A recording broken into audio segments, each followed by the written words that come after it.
मैं एक दफा जापान गया, ये 80 की दहाई की बात थी कि मैंने देखा कि आवाज आ रही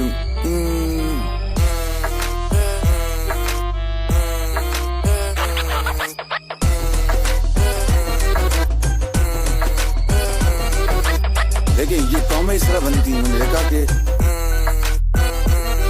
मैं बड़ा हैरान सा हुआ। मशीनें चल रही थी, काम हो रहा था, काम हो रहा था, काम हो रहा था, काम हो रहा था।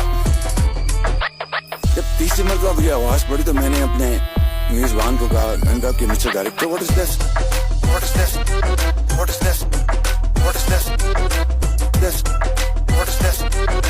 उसने कहा कि शहबाज शरीफ साहब, ये यहाँ पर